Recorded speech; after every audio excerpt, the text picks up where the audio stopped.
বিচারের কার্য শুরু হয়ে গেল। মহিলা 40 জন সাক্ষী নিয়ে সামনে হাজির হয়ে গেল। মহিলা সাক্ষী নিয়ে আসছে, পুরুষও এ মুসলমান যুবকও সাক্ষী আছে, সবাই যুবকের পক্ষে 2-3 জন। তারা বলতেছে এই মহিলাই যুবকের বাবা।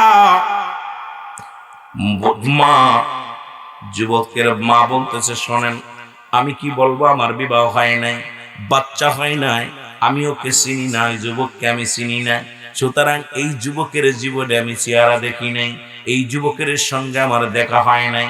যুবক আমাকে মা বলে দাবি করে, এটা বড় অপরাধ করেছে, আমি ওর বিচার চাই, আমি ওর বিচার চাই। আল্লাহ, আমি যুবক তোমার কাছে দরখাস্ত করলাম, তুমি আমার মায়ের বিচার করো, আমার মায়ের তুমি ক্ষমা করো না রে আল্লাহ, আমার মার যেন কঠিন আযাবের মধ্যে ফেলে দেয়। আল্লাহ, আমার মাকে যেন দুনিয়ার ভিতরে থেকে বিদায়ের পরে তুমি তারে কঠিন আযাবের মধ্যে দিয়ে দিবা। মায়ের বিরুদ্ধে দোয়া করে যুবক। হযরত ওমর ফারুক দেখে হাত উঠাইয়া যুবক দোয়া করে মায়ের বিরুদ্ধে অভিযোগ। আল্লাহু আকবার, আর একটু জোরে আল্লাহু আকবার। অথচ মুসলমান নবী দোয়া শিখেছে, রব্বির হামহুমা কামা রব্বায়ানি সগীরা। জোরে জোরে চিল্লায় বলা যাবে না মারহাবা। ও দুনিয়ার মুসলমান শুইনা লও গো,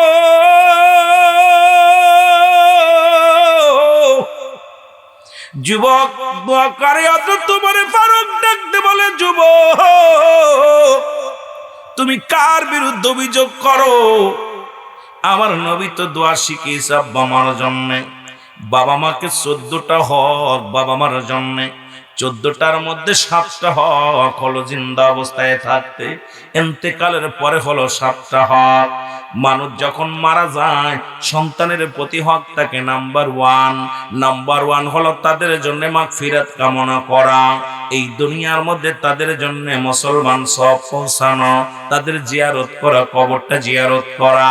অথচ যুবক তুমি তোমার মায়ের বিরুদ্ধে অভিযোগ করো, এই দুনিয়ার মধ্যে তাদের মায়ের প্রতি শব্দ করো না। রাসূলের ঘোষণা তুমি করো কি যুবক?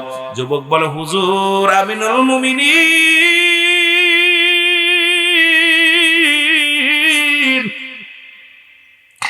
আমার মা আমাকে অস্বীকার করে, এই কারণে নবী গো আমিনুল মুমিনিন, আমি আমার মায়ের বুকে 2 বছর দুধ পান করেছি। জোরে বলা যাবেন আল্লাহু আকবার। কয় বছর? 2 বছর দুধ পান করেছি, বড় হয়েছি। যখন আমি সব কিছু চিনতে শিখেছি, যখন আমি সব কিছু বুঝতে শিখেছি আমিনুল মুমিনিন, তখনই আমার মা আমাকে অস্বীকার করছে। তার সন্তান হিসেবে দাবি করলেও সে আমার সন্তান হিসেবে পরিচয় দেয় না। এই জন্য আমি বড় দোয়া করি, আমার মা যেন দুনিয়া থেকেও ক্ষতিগ্রস্ত হয়, যেন জাহান্নামে চলে যায়, কঠিন বিপদের মধ্যে পড়ে যায়। আমি আল্লাহর কাছে প্রার্থনা করি, আল্লাহ যেন তারে কঠিন মুসিবতে ফেলে দেয়। জোরে জোরে চিল্লায় বলা যাবেন আল্লাহু আকবার। খলিফা হযরত ওমর ফারুক রাদিয়াল্লাহু তাআলা আনহু ডাকতে বলে, যুবক ও যুবক শোনো গো, কি বলতে চাও? তুমি 2 বছর তোমার মায়ের বুকে দুধ পান করেছো। বলে, জি হুজুর। এরপরে তোমার মা কোথায়? বলে, হুজুর ওই গোত্রের মধ্যে আছে। কত মায়ের দাবি নিয়া, সন্তানের দাবি নিয়া মায়ের কাছে যায় রে, আমার মা আমারে স্বীকৃতি দেয় না, সন্তান হিসেবে পরিচয় দেয় না। হুজুর এই জন্য বড় কষ্ট পেয়েছি, আপনি আল্লাহর দরবারে দরখাস্ত করি হুজুর। খলিফা হযরত ওমর ফারুক ডাকতে বললেন, বাবা তুমি চলো আমার রাজ্যে, তুমি আগামী দিন তোমাদের বিচার করা হবে।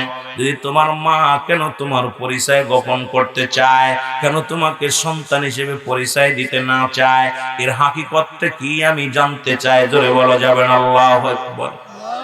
ডাক দিলেন, মেয়েটাকে ডাক দেনা হলো গো। এই মেয়ের পক্ষে 40 জন সাক্ষী। কয়জন? জোরে বলেন কয়জন? 40 জন সাক্ষী নিয়ে রাজ দরবারে আসা হলো। যুবককে ডাকতে বলে, যুবক উনি কি বলে? উনি আমার মা। আল্লাহু আকবার। আরো জোরে।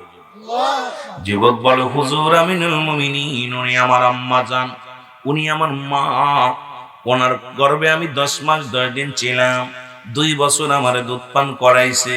হুজুর 2 বছর আমারে দুধ পান করাইছে, আমাকে অত্যন্ত ভালোবাসতো, অত্যন্ত মায়া করত। যখন আমি সব কিছু চিনা শুরু করলাম, যখন আমি সব কিছু বুঝতে শিখলাম, তখনই আমার মা আমাকে দূরে সরে ফেলে দিছে। আমার মা আমাকে চেনে না, মাকে ডাক দিলে মা দূর দূর করে তাড়িয়ে দেয়, বলে আমি তার সন্তান না, আমাকে সে গর্ভে ধারণ করে নাই, আমাকে সে দুধ পান করায় নাই। হুজুর এই জন্য আমি আল্লাহর দরবারে দরখাস্ত করেছি, আল্লাহর কাছে চেয়েছি, আল্লাহ তাকে যেন আল্লাহ কঠিন বিপদের মধ্যে ফেলে দেয়, গজব দেয়। এবার খলিফা হযরত ওমর ফারুক রাদিয়াল্লাহু তাআলা আনহু ডাক দিয়ে বলে, তোমার এই সন্তান কি তোমার? মেয়ে বলেন, না আমার কোনো সন্তান নাই হুজুর, আমি কোনোদিন বিয়ে করি নাই, আমার সন্তান আসবে কই থেকে, আমি চিরকুমারী, সুতরাং আমার যে বাবা সন্তান, ওই যে সন্তান মা বলে দাবি করে, মিথ্যা তহমত দিছে, আমি কারণ মা নয়, আমার কোনো সন্তান নাই, সুতরাং পৃথিবীর মধ্যে ওই সন্তান আমার বিরুদ্ধে অভিযোগ করেছে, আপনি সাক্ষী নেবেন। হযরত ওমর ফারুক বলে, তোমার সাক্ষী কে আছে? 40 জন সাক্ষী দাঁড়ায় গেলেন মেয়ের পক্ষে, বলে আমরা সাক্ষী দিতেছি এই মেয়ের বিবাহ হয় নাই, ছেলে সন্তান আসবে কই থেকে, কারণ এই সেই মহিলার গর্ভে সন্তান আসবে কই থেকে, কারণ তার তো কোনো স্বামীও নাই, বিয়ে হয় নাই, সুতরাং ওই ছেলে মিথ্যে তহমত দিছে, ওর কঠোর বিচার করা লাগবে। জোরে জোরে চিল্লায় বলো আল্লাহু আকবার। আমি সংক্ষেপে আকারে বলে আমি মূল আলোচনায় চলে যাব। খলিফা হযরত ওমর ফারুক রাদিয়াল্লাহু তাআলা আনহু গো,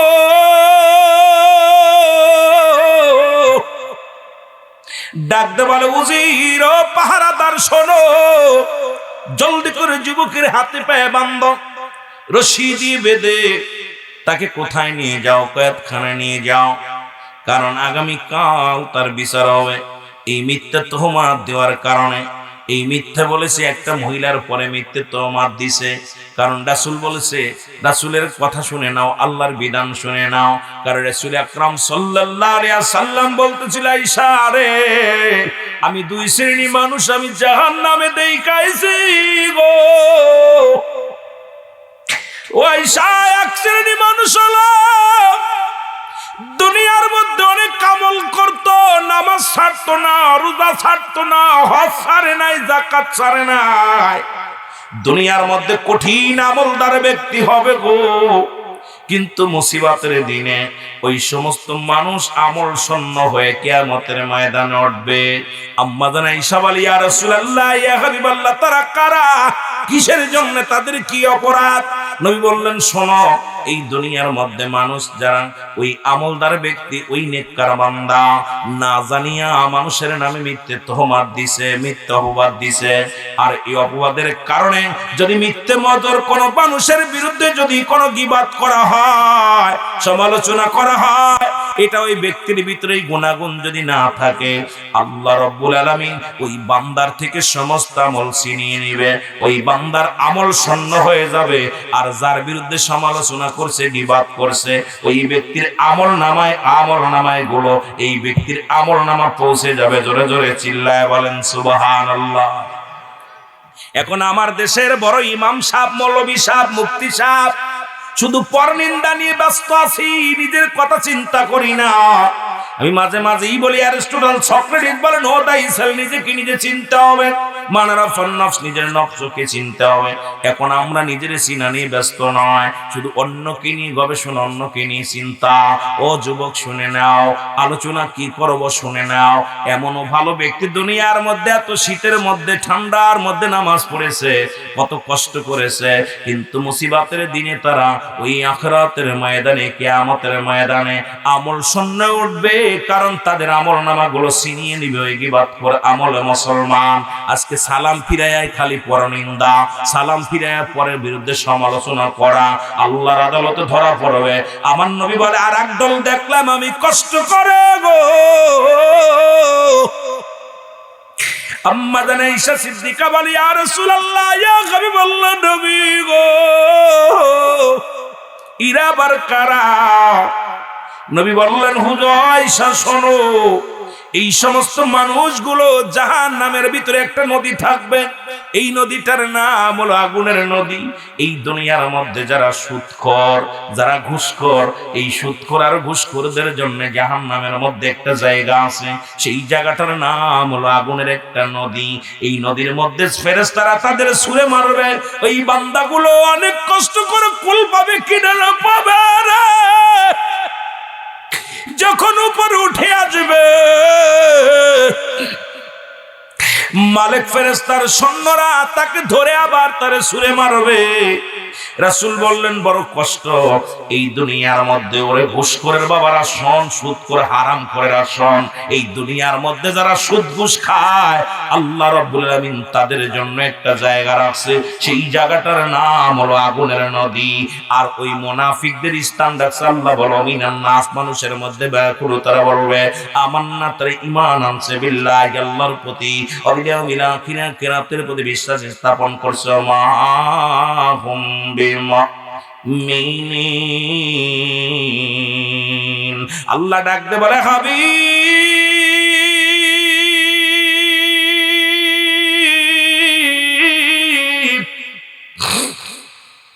ওই মানুষের মধ্যে না শব্দের অর্থ মানুষ গো, ওই মানুষের মধ্যে একটা দল আছে যারা বলবে আমরা ঈমানদার, আমরা মুত্তাকিন। একদল মুনাফিক আছে রে বাবা, শুনে নাও। আল্লাহ কয় তারা কিয়ামতের প্রতি বিশ্বাস স্থাপন করছে, আখিরাতের প্রতি বিশ্বাস স্থাপন করছে, তারা মুমিন হয়ে গেছে। আল্লাহ কয় না না না, ওদের জন্য আমি আল্লাহ রেখে দিলাম কাফিরিন, ওই কাফের বেঈমান মুনাফিকদের জন্য প্রস্তুতি রাখলাম 7 জাহান্নাম। এই যুবক বন্ধুরা শুইনা নাও, যে কথা বলতেছিলাম একটু পিছনে যাই গো।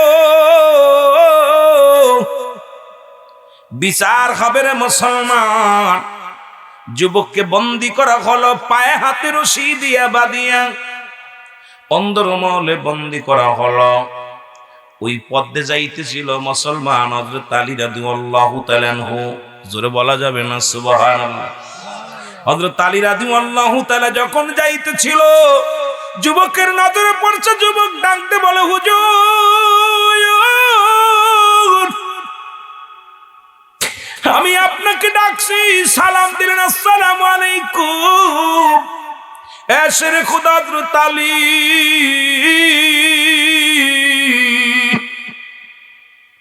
বলে কে ডাকো? বলে আমি। বলে কি বলো? বলে হুজুর আমাকে অন্যায় ভাবে হযরত উমরে ফারুক আমাকে বন্দী করেছে, আমাকে আগামী দিন হত্যা করা হবে বলছে, আমাকে শিরচ্ছেদ করা হবে। বড় কষ্টের মধ্যে আছি হুজুর, বিনা দোষে আমি অপরাধী। যুবক ডাকতে বলে, হুজুর খলিফা হযরত উমরে ফারুক আমাকে বন্দী করে রাখছে। আল্লাহু আকবার বলেন। আগামী কাল আমার বিচার হবে, আমাকে দুনিয়া থেকে বিদায় করে দিবেন। বলে তোমার অপরাধ কি? বলে হুজুর আমার মা আমাকে অস্বীকার করে, আমি তাকে মা বলে ডাক দিই, বলে সন্তান পরিচয় দেয় না। আমি বড় কষ্টের মধ্যে আছি, আমার মা জননী, আমি তাকে বারবার মায়ের স্বীকৃতি নিয়ে যাই, মা পরিচয় দেয় না, মা স্বীকার করে না। এই জন্য আমি ওই মাকে আজকে হযরত উমরের কাছে নালিশ দিয়েছিলাম। খলিফা হযরত উমরে ফারুক রাদিয়াল্লাহু তাআলার দরবারে 40 জন সাক্ষী এনেছে আমার মা, এনে আমাকে মিথ্যাবাদী বানাইয়া আজকে আমাকে জেলের মধ্যে বন্দী করে রাখছে। আগামী কাল আমার বিচার করা হবে। হুজুর গো, আপনার কাছে আমি আরজি করি, আমারে আপনি দয়া করেন, আমারে আপনি বাঁচান। আমি আমার মায়ের স্বীকৃতি চাই। আমার মা, আমি মিথ্যা বলে নাই, একচুল মিথ্যা বলি নাই। বলে এই কয়েদিকে ডাক দিয়ে বলেন, জেলের দারোয়ানকে বললেন জেল খোলো, দরজা খুলে নিয়ে আসো, হযরত উমরের দরবারে নিয়ে আসো। হযরত খলিফা হযরত উমরে ফারুকের সামনে আনা হলো। যুবককে দেখেই হযরত উমরে ফারুক রাগান্বিত হয়ে গেলেন। ডাকতে বলে প্রহরীরা রে, তোমরা একে আমার সামনে কেন আনছো, আবার নিয়ে আসলেন? আগামীকাল ওর মৃত্যুদণ্ড হবে, আজকে কেন আমার সামনে আনলা? তোমরা কোন সাহসে তাকে বলেছি বন্দি করতে, তোমরা কেন তারে নিয়ে আসলাম? সবাই বলে হুজুর আপনি না বলেছেন যদি হযরতে আলী রাদিয়াল্লাহু তাআলা যদি কোনো কথা বলে তার কথা ওভারটেক করবা না, সুতরাং হযরত আলী রাদিয়াল্লাহু তাআলা আমাকে হুকুম দিছে আনার জন্য, এই জন্য আমি জেলখানার কয়েদিকে আপনার সামনে হাজির করেছি। হুজুর হযরতে ওমর ফারুক রাদিয়াল্লাহু তাআলা বলে ঠিক আছে, যেহেতু হযরত আলী রাদিয়াল্লাহু তাআলা আনহু তোমাদের কানতে বলেছে, হযরত আলী রাদিয়াল্লাহু তাআলা কি হাজির? বলে হুজুর হাজির। জোরে বলা যাবে না মারহাবা। হযরত আলী রাদিয়াল্লাহু তাআলা আসলেন, হযরত ওমর ফারুক রাদিয়াল্লাহু তাআলা সব বিস্তারিত বর্ণনা করলেন। ডাকতে বলে আলী রে, এখন কি করা যায় ভাই? আলী বলো। আলী বলে আমার উপরে ছেড়ে দাও, কারণ আল্লাহ পাক যদি দয়া করে আমি আগামী কালই এর সমাধান দিয়া দিব, আমাকে একটু সুযোগ দেন, আগামী দিন দিয়া দেন। ওমরে ফারুক বলে যে মহিলার পক্ষে 40 জন সাক্ষী, এই মহিলার বিয়ে হয় নাই, তার বাচ্চা আসবো কই থেকে, অথচ ছেলে বলতেছে ওর মা, এটার ফয়সালা আমি কেমনে দিব? জোরে বলা যাবে না আল্লাহু আকবার। আর একটু জোরে বলা যাবে না। যুবক বলে মা, মা বলে ছেলে না। আলী বলে হুজুর আমার পরে ছেড়ে দেন, আগামী কাল এটা আমি দেখবো, আল্লাহ যদি আমাকে দয়া করে। সকাল হয়ে গেল, সবাই অপেক্ষা আছে। হযরত উমর যেখানে রায় দিতে পারে নাই, উমর যেখানে রায় দিছে মৃত্যুদণ্ড, সেখানে আলী কি করবে এটা দেখার একটা বিষয় আছে। জোরে বলা যাবে না আল্লাহু আকবার। আর একটু জোরে জোরে চিল্লায় বল আল্লাহু আকবার। ঝামেলা না কন্যা ঝামেলা। তখন প্রেসিডেন্ট হলো হযরত উমর ফারুক, তখন তো প্রেসিডেন্ট আলী নয়, তখন আলী মুসলমান। শোনো, তবে আলীকে মূল্যায়ন করে হযরত উমর ফারুক, কারণ ফাতেমার স্বামী, ওদিকে হাসান হুসাইনের বাবা। ও মুসলমান শোনো, পৃথিবীর মধ্যে আর আমার নবীর চতুর্থ খলিফা হলো হযরত ওমর, হযরত আলী রাদিয়াল্লাহু তাআলা। আলীকেও সম্মান করেছে 5 পাঞ্জাতনের একজন, এই জন্য আলীর প্রতি সম্মান হযরত ওমরের আছে। ওমর চিন্তা করে দেখা যাক বিচার কি হয়। বিচারের কার্য শুরু হয়ে গেল। আল্লাহু আকবার। বিচারের কার্য শুরু হয়ে গেল। মহিলা 40 জন সাক্ষী নিয়ে সামনে হাজির হয়ে গেল। মহিলা সাক্ষী নিয়ে আসছে, পুরুষও এ মুসলমান যুবকও সাক্ষী আছে, সবাই যুবকের পক্ষে 2-3 জন। তারা বলতেছে এই মহিলাই যুবকের বাবা মা। যুবকের মা বলতেছে শোনেন, আমি কি বলবো, আমার বিবাহ হয় নাই, বাচ্চা হয় নাই, আমি ওকে চিনি না, যুবককে আমি চিনি না, সুতরাং এই যুবকের জীবনে আমি চেহারা দেখি নাই, এই যুবকের সঙ্গে আমার দেখা হয় নাই। যুবক আমাকে মা বলে দাবি করে, এটা বড় অপরাধ করেছে, আমি ওর বিচার চাই, আমি ওর বিচার চাই। হযরতে ওমর ফারুক বড় প্রেসারিত হয়ে গেলেন, চুপ করে বসে দাঁড়ায় রইলেন, চিন্তা করে এই বিচার কে কি করে হবে। যেহেতু এই বিচার আজকে হযরত গতকালকে যে ঘটনা শুনেছিলাম, যা যা শুনেছিলাম সাক্ষীর প্রমাণে সব তাই বিচার আসে। যুবকের বিচার হয়, মহিলার বিরুদ্ধে অভিযোগ, মিথ্যা অভিযোগ। এখন হযরত আলী কি বিচার করবে দেখার বিষয়। আলী রাদিয়াল্লাহু তাআলা নীরবতা পালন করে বসে আছেন, কিছুক্ষণ অপেক্ষা করতেছে। হঠাৎ করে ডাক দিয়ে বলে ভাই ওমর, এই ফয়সালা হলো, এই নাও, আমার কাছে কিছু দিনার আছে, এই দিনার গুলো নাও। ডাকতে বলে এই দিনার গুলো যুবকরে দিয়ে দাও। জোরে বলা যাবে না আল্লাহু আকবার। এই দিনার গুলো যুবকরে দিয়ে দাও। যেহেতু যুবকরে ওই মহিলা চিনে না, এরে আমি আলী রাদিয়াল্লাহু তাআলা যুবকের গার্জিয়ান হইলাম, ওই নারীর সঙ্গে যুবকের বিবাহ দেওয়া লাগবে, আর বিয়া দিয়া দিব। যেহেতু যুবক মিথ্যা তহমাত দিছে, সে এখন হালাল পন্থায় ওই যুবকের সঙ্গে নারীর বিয়া হবে। জোরে জোরে চিল্লায় বলো সুবহানাল্লাহ, আর একটু জোরে জোরে চিল্লায় বলো আল্লাহু আকবার। বিবাহ হয়ে গেল, যুবতী তখনও কথা বলে না, মেয়েটা কথা বলে না। যখন বিয়া হয়ে গেল, মুসলমান গভীর মনোযোগ, বিয়া হয়ে গেছে মুসলমান, শুনে নাও। হয়ে যাওয়ার পর বাসর ঘরে যাবে যুবক, যুবতীকে নিয়ে ঘরের মধ্যে যাবে। এমন সময় যুবতী একটা চিৎকার মেরে বলে, আমিনুল মুমিনিন, আমাকে আপনি ক্ষমা করেন। আমার গোত্রের লোকেরা আমাকে চাপ দিয়ে আমার গোত্রের অমুক ছেলের সঙ্গে বিবাহ হয়েছিল। বিবাহ হওয়ার পরে এই সন্তানটা যখন দুনিয়ার মধ্যে আগমন করে, তখন সবাই আমাকে চাপ সৃষ্টি করে। তখন ওই সন্তানকে আমাকে অস্বীকৃতি করার জন্যে আমার উপরে চাপ প্রয়োগ করে। আল্লাহর কসম করে বলি, ওটা আমার স্বামী নয়, ওটি আমার ছেলে। সুতরাং ছেলের সঙ্গে কোনোদিন বাসর হতে পারে না। আমি ক্ষমা চাই, আমি ক্ষমা চাই। ও মুসলমান, শুনে নাও, শুনে নাও। আমার বাবারা, বন্ধুরা, এবার শুনে নাও। মেয়েটা চিৎকার মেরে বলে, খলিফা আমিনুল মুমিনিন, আমি উপস্থিত সবার কাছে ক্ষমা চাই। এই যুবকের সঙ্গে বাসর করা সম্ভব নয়, কারণ আমি তার বুকের দুধ খাওয়ায় লালন পালন করেছি। ওকে আমি 10 মাস 10 দিন গর্ভে ধারণ করেছি, শুধু গোত্রের সম্মান বাঁচানোর জন্য, গোত্রের মানুষদের রক্ষা করার জন্য। তাদের কথা মতো আমি আমার কলিজার টুকরা সন্তানকে আমি অস্বীকৃতি জানিয়েছি। এটার জন্য আমি অপরাধী। খলিফা হযরত ওমর ফারুক ডাক দে বলে, ভাই আওয়ালি, আলীরা দোল্লকে ডাক দিনে বলে, আলীরা, আলী আজকে তুমি আমার ইজ্জত বাঁচাইলা। এইটাই তুমি নবীর, আমার নবীর উত্তরসূরি, এইটাই তুমি ইসলামের ধারক বাও।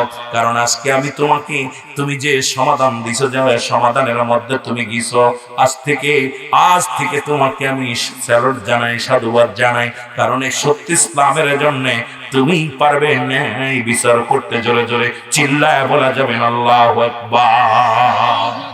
আমি আল্লাহ এক। আপনি বলে দেন আল্লাহ কয়জন? জোরে বলেন কয়জন? যারা চন্দ্র পূজা করে, যারা প্রতিমা পূজা করে, যারা দেবতা পূজা করে, যারা মাটির পূজা করে, যারা গাছ পূজা করে, আল্লাহ বলে, হাবিব আপনি জানায়া দেন, আল্লাহ এক। আল্লাহ কয়জন? জোরে বলেন আল্লাহ কয়জন? একটু জোরে জোরে চিল্লায় বলেন কয়জন? এখন যারা দ্বিতীয় ভগবান বানাইয়া এই দুনিয়ার মধ্যে যারা পূজা করে, আল্লাহ ব্যতীত যারা সিজদা করে অন্য কাউকে, আল্লাহর কোনো শরীক নাই, কোনো মুসলমান আকার নাই। এখন আল্লাহ ব্যতীত অসংখ্য মানুষ, এখন কেউ করে দেবতা পূজা, কেউ করে মুসলমান মন্দির পূজা, কেউ করে মুসলমান দরগা পূজা। এখন পূজার পূজা। জোরে জোরে চিল্লায় বলেন ঠিক কিনা? এ মুসলমান, একমাত্র সিজদার মালিক হলো আমার আল্লাহ। জোরে জোরে চিল্লায় বলা যাবে না ঠিক কিনা? ও যুবক, শুইনালাম, আল্লাহ কয় বান্দা, আমি আল্লাহ এক। আমি কাউরে জন্ম দিই নাই, কারো থেকে জন্ম নিই নাই।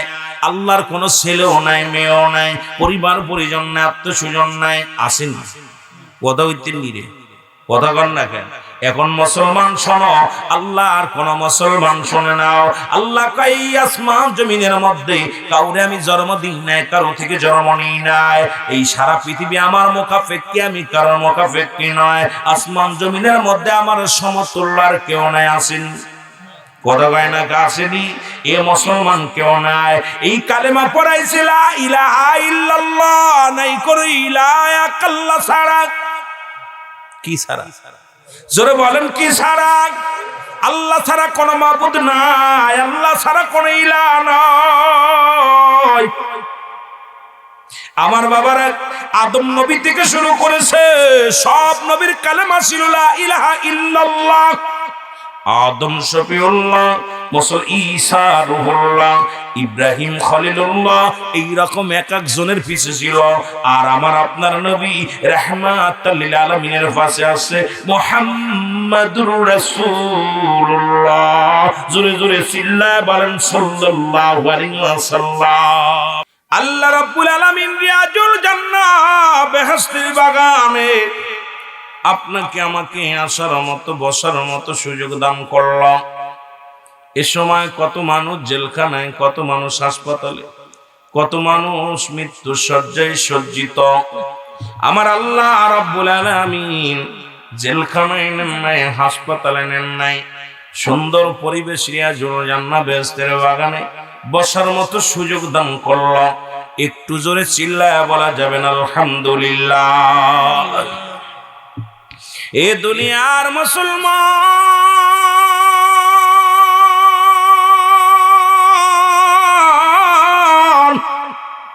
এ জীবন নয়, এমন একটা জীবন আসবে যে দেশে গেলে মানুষের বিচার হয়, যে দেশে গেলে মানুষের হিসাব হয়, যে দেশে গেলে মানুষ আর কোনোদিন ফিরে আসে না, আসার সম্ভব নয়। সেই দেশটার নাম হলো কবরদের। যারা বলেন ঠিক কিনা? ও বন্ধু শুই না গো, যে কথা বলতেছিলাম, বান্দা যখন বাড়ি থেকে জান্নাতের বাগানের উদ্দেশ্যে রওনা দিয়েছেন, ও বাবারা যারা মেলার মধ্যে আছেন শোনেন, রব্বি কারীম প্রতিটা কদমে কদমে আপনার জীবনের সমস্ত সগীরা গুনাহগুলো মাফ করে দিছে। জোরে বলা যাবে না সুবহানাল্লাহ। কি গুনাহ মাফ করে দিছে? সগীরা গুনাহ মাফ করে দিছে। এ মুসলমান, আমরা শুধু সগীরা গুনাহ করি নাই গো, পদে পদে করছি কবিরা গুনাহ। নামাজ ছেড়ে দিয়া কবিরা গুনাহ, মিথ্যা বলা কবিরা গুনাহ। ও বাবারা আমার, মিথ্যা বলা কবিরা গুনাহ, নামাজ ছেড়ে দিয়া কবিরা গুনাহ, বেগানা নারীর সঙ্গে দেখা দিয়ে কবিরা গুনাহ, বেগানা পুরুষের সঙ্গে দেখা দিয়ে কবিরা গুনাহ। এই গুনাহ মাফের দরকার আছে কি না? এত গুনাহ করলা, গুনাহ মাফের দরকার। এই গুনাহ যদি মাফ করাইতে চাও, আল্লামা কদবী রাহমাতুল্লাহ বয়ান করে, দুনিয়ার মানুষ শুনে নাও, যদি কোথাও জান্নাতের বাগানের সংবাদ শুনতে পাও গো, ওই জান্নাতের বাগান খানাকে ধরে বান্দা যখন কবরের ভয়ে, জাহান্নামের ভয়ে খাস তওবা করে আল্লাহ বলে ডাক দিবে। কারণ কিয়ামত পর্যন্ত আর কোন নবী আসবে না, কিয়ামত পর্যন্ত নবীদের দরজা বন্ধ, কিয়ামত পর্যন্ত তওবার দরজা খোলা। বান্দা যখন কবরের কথা মনে করে, ওই না মুসলমান জাহান্নামের ভয় অন্তরের ভিতরে ঢুকাইয়া যখন খাস তওবা করে আল্লাহ বলে ডাক দেয়, আমার আল্লাহ রাব্বুল আলামিন দরিয়া দরিয়া গুনাহগুলো মাফ করে দেয়। জোরে বলা যাবে না সুবহানাল্লাহ। এই দুনিয়ার যুবক বন্ধুরা শুই না লাও গো, এই যে গুনাহ মাপের একটা সুযোগ পাইয়া গেলাম, রিয়াজুল জান্নাহ বেহেশতের বাগানে আসার নিয়ত করে বাইর হওয়ার কারণে সগীরা গুনাহ মাপ। এখানে বইয়া যদি খাস তওবা করতে পারেন, আল্লাহর দরবারে কাঁদতে পারেন, জীবনের কবিরা গুনাহগুলো মাফ হয়ে যাবে। তাহলে মাহফিলে যত যাব, যতই আসতে পারবো, ততই লাভ, ততই আমাদের মুসলমান লাভ হবে। কারণ জান্নাতের বাগানে যাইয়া মাসুমের মাসুম যেন আল্লাহ করে দেন। জোরে জোরে চিল্লায় বলা যাবেন আলহামদুলিল্লাহ। আর একটু জোরে জোরে চিল্লায় বলা যাবেন আল্লাহু আকবার। ও যুবক, কথাগুলো আমি আলোচনা পরে যে আস্তে আস্তে আলোচনার মধ্যে যাই। হযরত ওমর ফারুক রাদিয়াল্লাহু তাআলা আনহু একটা কথা মনে পড়ে গেল, কথাটা বলে আমি আলোচনায় যাই। মদিনা যাইতে পারলাম না, মদিনা, একটু মহব্বতে বলা যাবে না, মদিনা যাইতে পারলাম না, মদিনা। আমি অসহায়তায় এত দূরে রই, বলো অসহায়তায় এত দূরে রই, দূর থেকে সালাম জানাই, বলো দূর থেকে সালাম জানাই। মদিনা যাইতে পারলাম না, মদিনা দেখতে পারলাম না, বলো মদিনা যাইতে পারলাম না, মদিনা। মদিনার পুবাল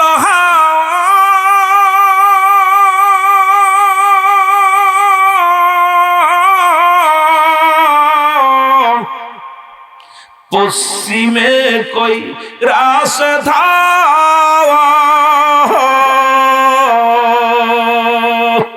এই গরিব দুঃখীর সালাম খানি, গরিব দুঃখীর সালাম খানি পৌঁছায় দিয়া মদিনায় মদিনা যাইতে পারলাম না মদিনা। কষ্ট হয় একবারে মদিনায় যাইতে চায়।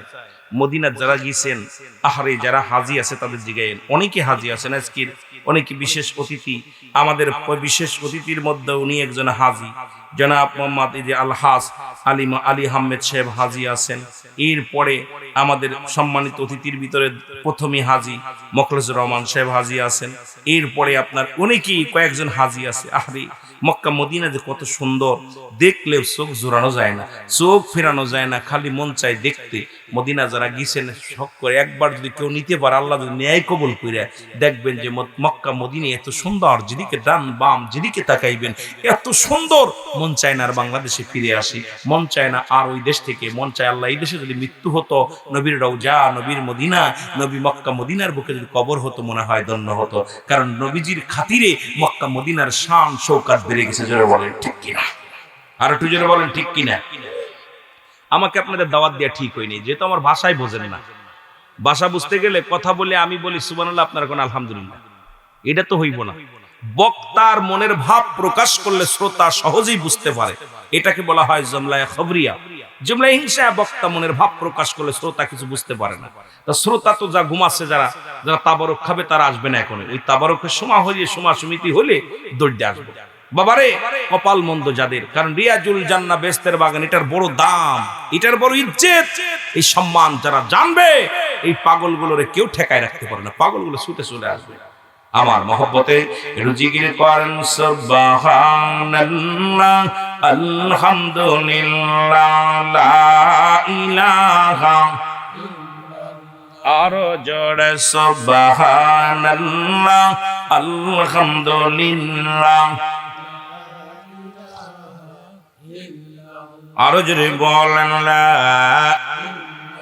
মহব্বতে লা ইলাহা, এর নাই কোন মাবুদ আল্লাহ ছাড়া, বলো নাই কোন মাবুদ,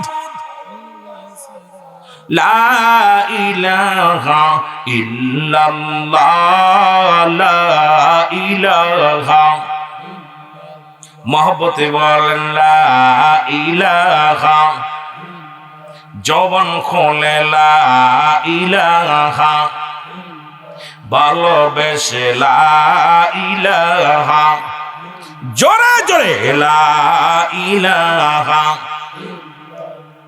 এর লা ইলাহা ইল্লাল্লাহ,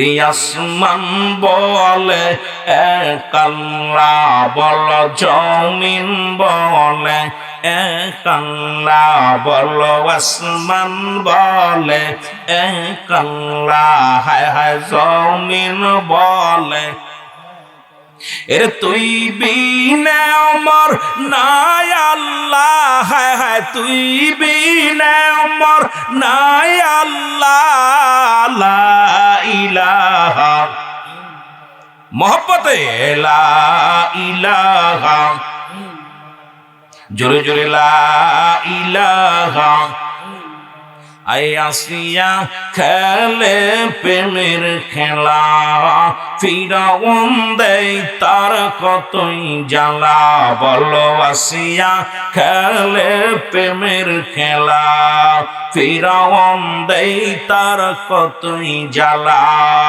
আল্লাহ বলে ও জিবরাইল, আল্লাহ বলে ও জিবরাইল, খুলে দে জান্নাতের তালা, লা ইলাহা,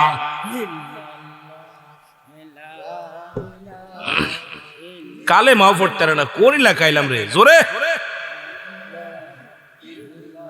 জবান কোলে লা ইলাহা, লা ইলাহা মুহাম্মদ সাল্লাল্লাহু আলাইহি ওয়াসাল্লাম। এরে মুসলমান, এই কালেমা তো সংক্ষেপে পায়া গেলাম গো। কালেমা এত সহজে পাইলাম, এই জন্যের দামের মান বুঝি নাই। এই কালেমার জন্য যারা জীবন দিয়ে গেল, এই কালেমা পড়তে যে যারা কত কাফেরদের নির্যাতিত হলো। আজ কদিন দেখতেছি ইন্ডিয়ার বুকে কত মুসলমান নির্যাতিত। আজকে দেখলাম ইন্ডিয়ার বুকে মসজিদ থেকে বাইর করে করে মুসল্লিদের পিটায় হত্যা করা হচ্ছে। বড় কষ্ট হয়।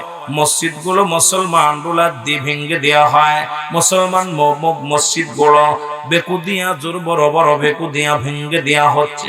মুসলমানদের মসজিদ থেকে টেনে হিসড়ে তাদেরকে পিটায়া পিটায়া দিবালয়ে হত্যা করা হচ্ছে।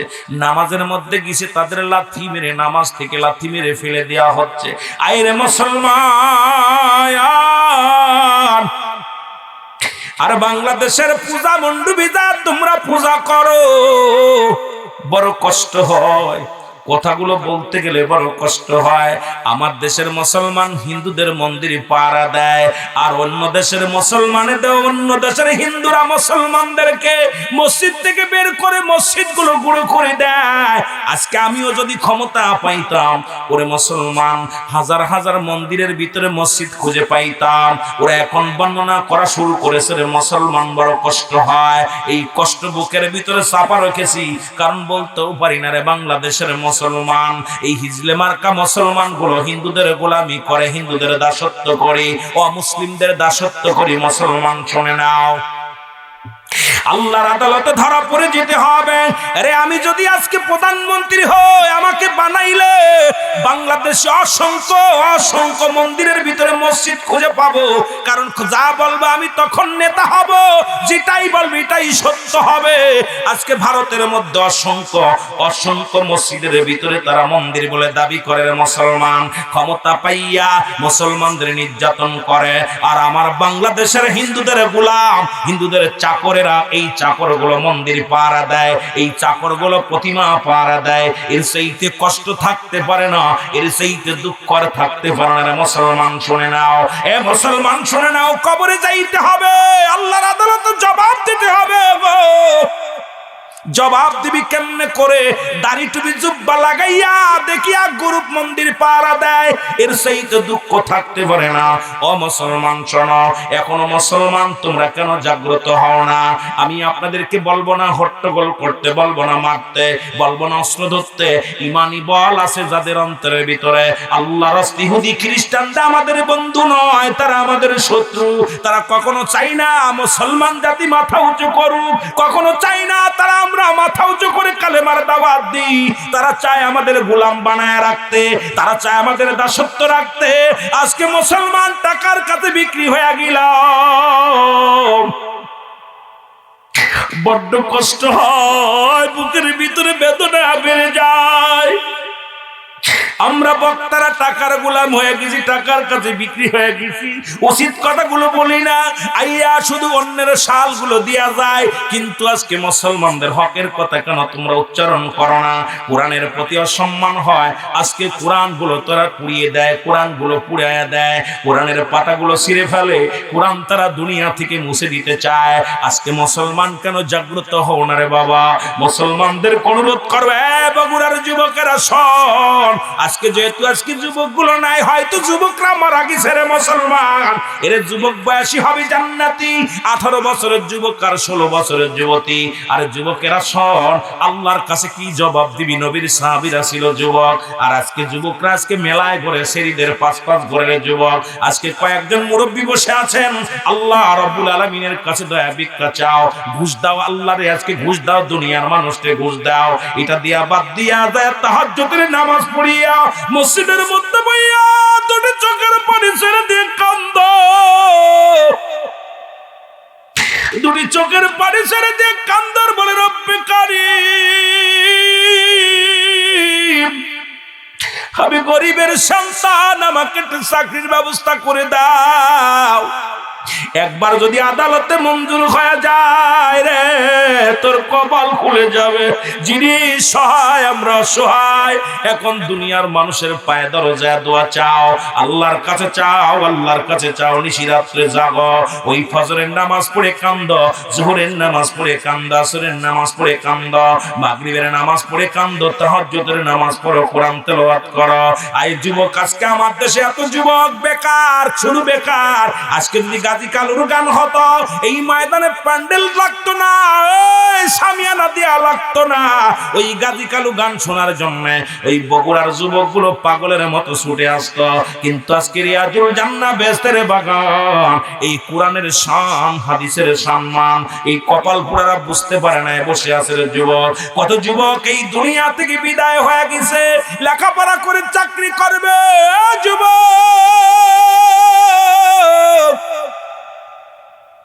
কত যুবক বিদেশে গেছে, মোরাক মৃত্যু কফিন হইয়া, কফিনে করে বিমানে করে লাশ বাড়িতে চলে আসছে।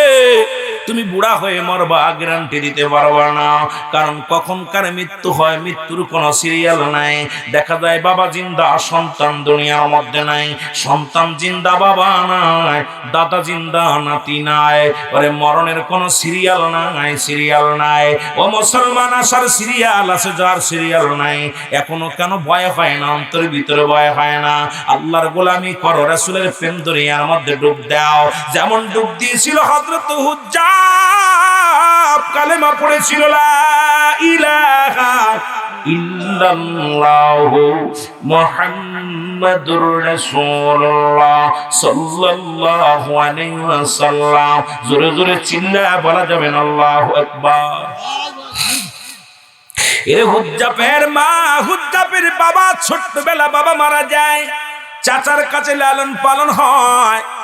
মা জননী অন্য পুরুষের সঙ্গে বিবাহ বন্ধনে আবদ্ধ হয়। আব্দুল উজ্জাব মুসলমান, তখন নাম থেকে শুধু উজ্জাব। কালেমা পড়া পর আব্দুল যুগায় নামটার সঙ্গে আব্দুল শুধু রাসূলুল্লাহ যোগ করে দেয়। মুসলমান উনি কি করলেন? উনি আল্লাহ এই দুনিয়া কেন সৃষ্টি করলা, আসমানকে বানাইলো, জমিনকে বানাইলো, এই পৃথিবীটা কি বানাইলো, গবেষণার মধ্যে পড়ে গেল। এ যুবক, দেলের কান্ডা লাগা শোনো, চাচা এমন বেগেছে আব্দুল উজ্জাব কালেমা পড়িলা, ইলাহা নাই কোন ইলা ইল্লাল্লাহু আল্লাহ ছাড়া, আল্লাহকে পাওয়ার একমাত্র ঠিকানা হলো নবী মুহাম্মদুর রাসূলুল্লাহ সাল্লাল্লাহু আলাইহি ওয়াসাল্লাম। জোরে জোরে আরেকবার চিল্লায়া বলা যাবে না মারহাবা। ও যুবক, দিলের কান্ডা লাগা শোনো, এই হুজ্জাব কি করলেন? চাচা ডাক দে, বলে ভাতিজারে, তুমি নাকি কোন কালেমা পড়েছ? তোমারে খাওয়াই কে? ভাতিজা কয় আমার আল্লাহ। তোমারে বাসায় কে? বলে আমার আল্লাহ। তোমাকে পাঠাইছে কে? আমার আল্লাহ। হায়াত মউতের মালিক কে? বলে আমার আল্লাহ। সুবহানাল্লাহ বলেন। চাচাই কয় ভাতিজারে, না না, তোমার হায়াতের মালিক আমি, তোমার রিজিকের মালিক আমি, তোমার বাঁচানোর মালিক আমি, সব কিছুর মালিক আমি। ভাতিজায় কয় চাচা গো, তোমার মালিক কে? ডাক দেখ, আমার মালিক আমি। আমারে খাওয়া, তোমারে খাওয়াই কে? বলে আমি। তোমারে বাঁচাই কে? বলে আমি। এরে হুজ্জাব কয় চাচা, ও চাচা শুনে নাও, সব কিছুর মালিক হলো আমার আল্লাহ। জোরে জোরে চিল্লায় বলা যাবে না মারহাবা। আর একটু জোরে জোরে চিল্লায় বলা যাবে না আল্লাহু আকবার। ভাতিজাকে ডাক দে, বলে ভাতিজারে, তুমি যে কালেমা পড়েছো ছেড়ে দাও, ওই কালেমাটা তুমি ছেড়ে দাও। ওই কালেমা পড়া যাবে না, ওই কালেমার অর্থ তুমি জানো? ভাতিজা কয় চাচা গো, কালেমার অর্থ কি? আমি তো জানি আল্লাহ ছাড়া কোনো মাবুদ নাই, আল্লাহ রাব্বুল আমিন ছাড়া কোনো ইলা নাই। কালেমার কি অর্থ একটু আমারে বলতে পারবানি? কয় বাদান রে, কালেমার অর্থ হলো আজ থেকে তোমার খানা বন্ধ। কি বন্ধ? খাবার বন্ধ। হুজ্জাব ডাক দে, কয় চাচা, যদি কালেমার অর্থ খানা বন্ধ হয় রে, আমি খানা বন্ধ করে দিলাম। আমি এক গিলাস পানিও পান করব না, কারণ কালেমার অর্থ যদি খানা বন্ধ হয়, আমি জানি সব কিছুর মালিক আমার আল্লাহ। যদি এটা বন্ধ হয় আমি বন্ধ করে দিলাম, তবু জবান থেকে কালেমা ছাড়তাম না। লা ইলাহা, জবান খোলে লা ইলাহা, ভালোবেসে লা। এ দুনিয়ার যুবকরা শুইলে নাও গো,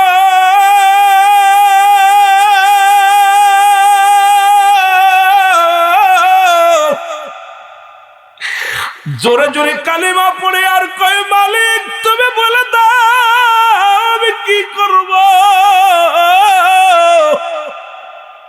খানা ছেড়ে দিব নাকি তোমারে ছেড়ে দিব। আওয়াজ আছে উজ্জাব রে, যদি খানা ছেড়ে দিস রে, খানার ব্যবস্থা রব্বে কারিম করে দিবে। ঈমান হারা যদি হয়ে যাও গো, জাহান্নাম একমাত্র তোমার ঠিকানা হবে। জোরে জোরে চিল্লায় বলা যাবে আল্লাহ। উজ্জাব কালেমা পড়ে ইল্লাল্লাহু ইল্লাল্লাহ লা ইলাহা, জোরে বলেন ইল্লাল্লাহু ইল্লাল্লাহ লা ইলাহা। ও যুবক, বাতিজারে চাচায় ডাক দেখায়, বাতিজারে তুমি কালেমার অর্থ জানোনি? বলে চাচা গো, আপনি বললেন খানা বন্ধ, আমার তো একটা সপ্তাহ গেল খানা খাই না, আমি তো এক গিলাস পানিও পান করি না, আমি শুধু ঘরের মধ্যে বইয়া বইয়া রব্বে কারিমিরে ডাকি।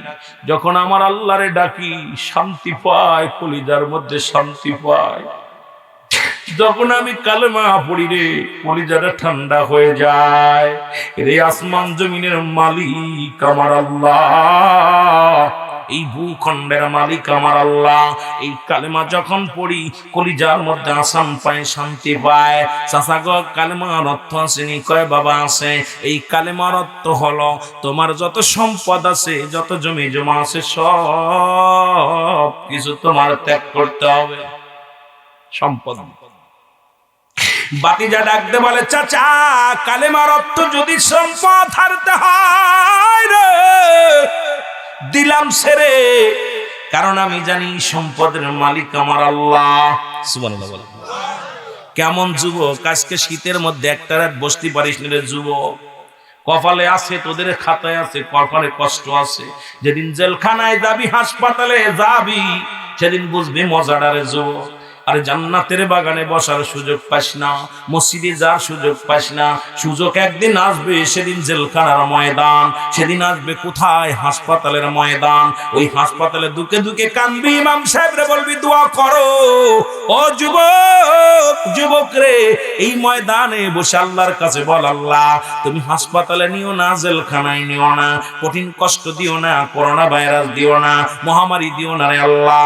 এমন তো হতে পারে আজকের মাহফিল কার জীবনের শেষ দরিয়া হয়ে যেতে পারে। জোরে জোরে চিল্লায় বলা যাবে আল্লাহু আকবার। আর একটু জোরে জোরে চিল্লায় বলা যাবে আল্লাহু আকবার।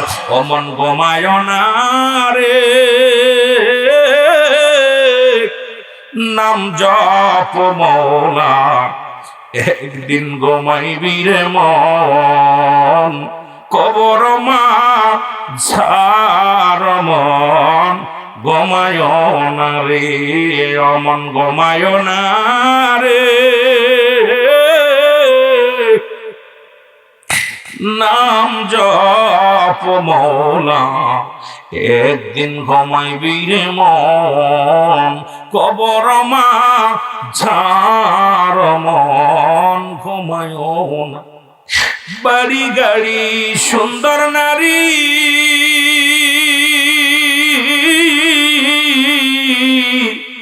কিছুই কি তুই নিতে পারবি রে?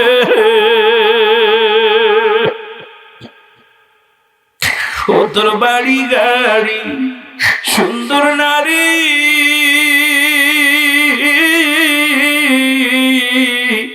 কিছুই কি তুই নিতে পারবি রে?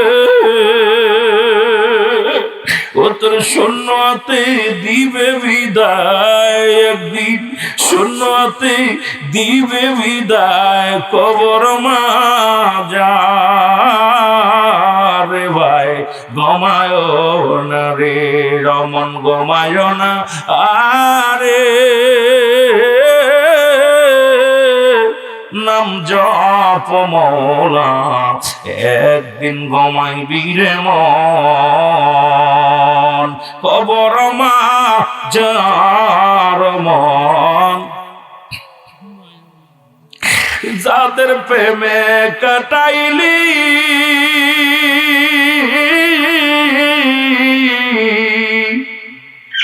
শুনে তোমার আপন জুড়ি রে, ও তুই যাদের মায়ায় কাটাইলি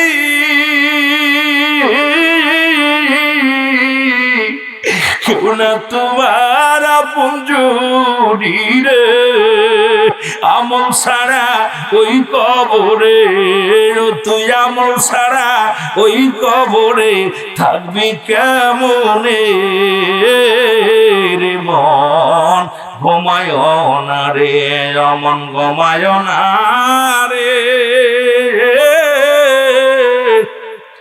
নাম জপ মৌলা, একদিন ঘুমাইবি রে মন, কবর মাজার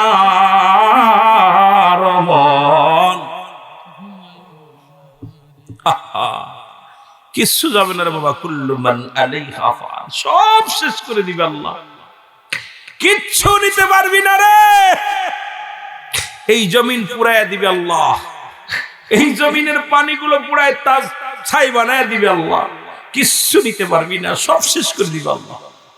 কেন এত জৈবনের তারুণ্যায় কত অন্যায় অপরাধ করতেছি, কত ঘোরাঘুরি করতেছি, এই দুইটা পা দিছে যদি ট্যাক্স ধরতো আল্লাহ, এ ভাই তুই আমি কেউ চলতে পারতাম না। আমার আল্লাহ রব্বে করিম যে কত দয়া করছে, এই লাইট দুইটা, এই যে আপনাদের মায় লাইট চালাইছে টাকা দেওয়া লাগবে, মাইক বানিয়েছে টাকা দেওয়া লাগবে, এ ভাই এইরকম যদি আল্লাহ ট্যাক্স ধরতো তোর কথা বললে টাকা দেওয়া লাগবে, দেখলে টাকা দেওয়া লাগবে, খবর ছিল। আল্লাহ কত দয়ার সাগর, এরপর আল্লাহ নাফরমানি করি বান্দা। এ দুনিয়ার যুবকের আসই না লাও গো, আব্দুল উজ্জাব কি করলেন, কয় চাচা গো সম্পদ ছেড়ে দিলাম, কালেমা ছাড়বো না। ডাক দিয়ে আরো জোরে জোরে পড়ে, ইল্লাল্লাহু ইল্লাল্লাহ লা ইলাহা, জবানটা আরো জোরে জোরে চলে। চাচাই ডাক দিয়ে কয় বাতিজা রে, ও বাতিজা কালেমার অর্থ জানুনি? কই চাচা গো খানা বন্ধ দিছি, খানা বন্ধ করে সম্পদ থেকে বঞ্চিত, এটাও দিছি ছেড়ে, আরো অর্থ আছে নির বাবা। ওই অর্থ হলো তোমার পণ্যের কাপড়টা খুলে দেওয়া লাগবে, এই কাপড়টা পণ্যের ভিতরে রাখা যাবে না। উজ্জাব কয় চাচা গো আমি 18 বছরের যুবক রে চাচা, এখন যদি পণ্যের কাপড়টা খুলে দিই রে চাচা, মানুষ আমারে পাগল বলবো, পাথর ছুঁড়ে মারবো, আমি পাগলিনি, পাগল হইয়া দুনিয়ার মধ্যে মানুষ আমারে কষ্ট দিবে রে চাচা। ও চাচা পণ্যের কাপড়টা নিও না।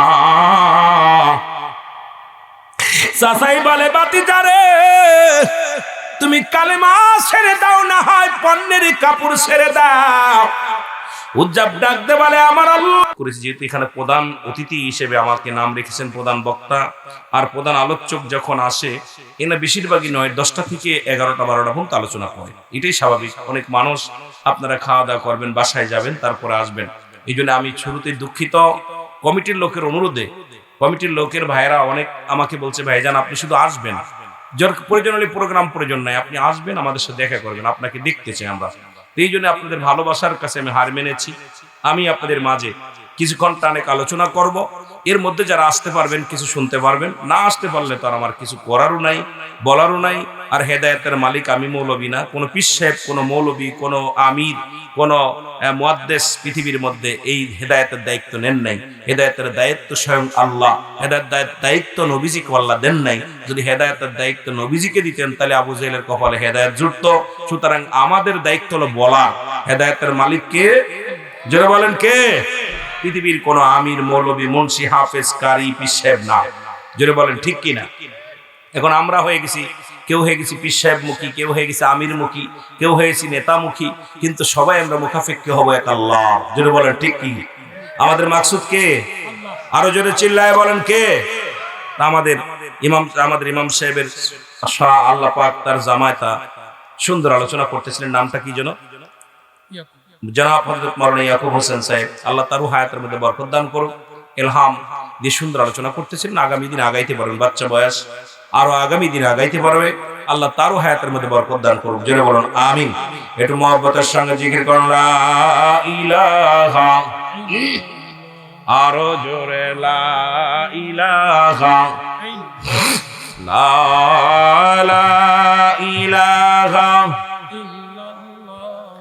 মুহাম্মাদুর সাল্লাল্লাহু আলাইহি ওয়াসাল্লাম।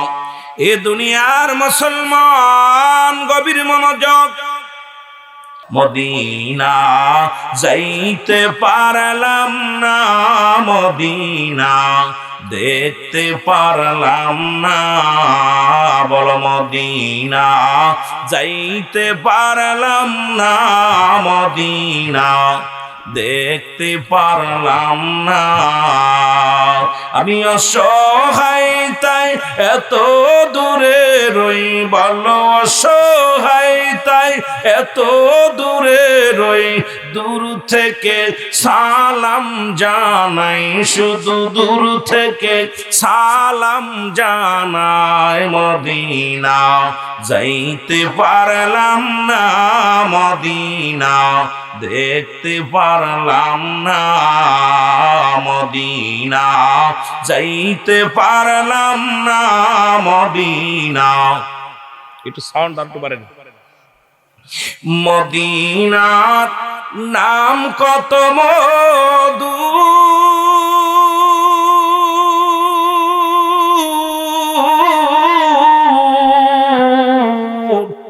মদিনা আর যে কত দূর, ওই মদিনার পথের ধুলি, বলো ওই মদিনার পথের ধুলি মাখতে পারলাম না, মদিনা যাইতে পারলাম না, মদিনা দেখতে পারলাম না। মহব্বতে বলেন মদিনা যাইতে পারলাম না, মদিনা দেখতে পারলাম না। মহব্বতে বলেন মদিনা যাইতে পারলাম না, মদিনা। আমি অসহায় তাই এত দূরে রই, বলো অসহায় তাই এত দূরে রই, দূর থেকে সালাম জানাই, বলো দূর থেকে সালাম জানাই, মদিনা যাইতে পারলাম না, মদিনা দেখতে পারলাম না, মদিনা যাইতে পারলাম না, মদিনা। মদিনার নাম কত সুন্দর,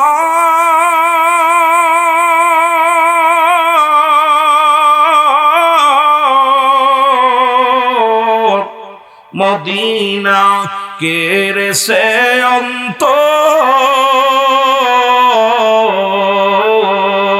এই গরিব দুঃখীর সালাম খানি, দোয়াল সারাবাসীর সালাম খানি, বগুড়াবাসীর সালাম খানি পৌঁছাই দিও মদিনায়, মদিনা যাইতে পারলাম না, মদিনা দেখতে পারলাম না, মদিনা যাইতে পারলাম না, মদিনা দেখতে পারলাম না। লা ইলাহা, বাজানটা জোরে, ইল্লাল্লাহ, লা ইলাহা মোহাম্মদ